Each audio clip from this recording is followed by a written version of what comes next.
আসসালামু আলাইকুম এভরিওয়ান, সবাই কেমন আছেন? আজকে কবুতরের মাংস রান্না করব। কে কে কবুতরের মাংস পছন্দ করেন প্লিজ কমেন্টে জানাবেন। কবুতর তো অনেক ছোট, রান্না করলেও একদম ছোট্ট, মাংস খুবই অল্প।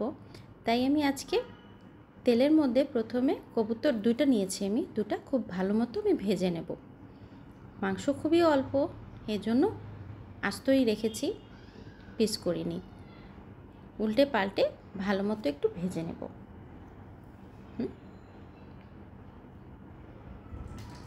নাড়াচাড়া করে ভেজে নিচ্ছি একটু। প্রথমেই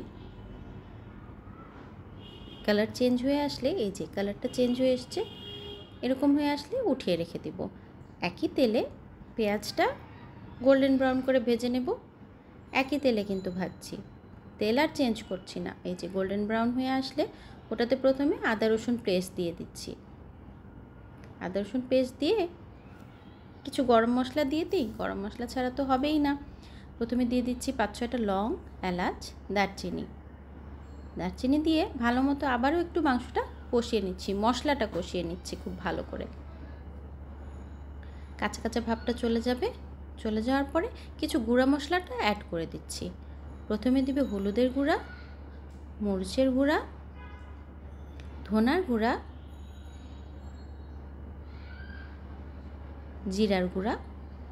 আচ্ছা বলে রাখি, ধনা আর জিরাটা কিন্তু আমার বাসায় করা, হালকা একটু টেলে নিয়ে ব্লেন্ডারে ব্লেন্ড করে নিয়েছি, তাহলেই তো গুঁড়া হয়ে গেল। আর সাথে আমি অ্যাড করে দিচ্ছি শানের চিকেন মশলাটা।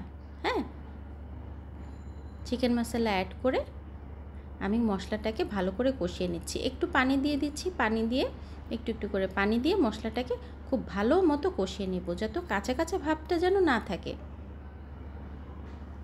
কষানো হয়ে গেলে এই যে দেখেন সাইড দিয়ে তেল ছেড়ে এসছে। এখন আমি ভাজা কবুতর দুটো দিয়ে একটু লবণ দিয়ে ভালো করে কষিয়ে নেব। এই যে কষানো হয়ে গেছে আমার। এখন আমি পানি দিয়ে ঢেকে রেখে দেব সিদ্ধ হওয়ার জন্য। এই যে সিদ্ধ হয়ে এসছে, পানিটাও একটু কমে এসছে। এখন আমি কাঁচামরিচ দিয়ে দিচ্ছি ফ্লেভারের জন্য, ফ্লেভার ভালো হবে। আবারও একটু নাড়াচাড়া করে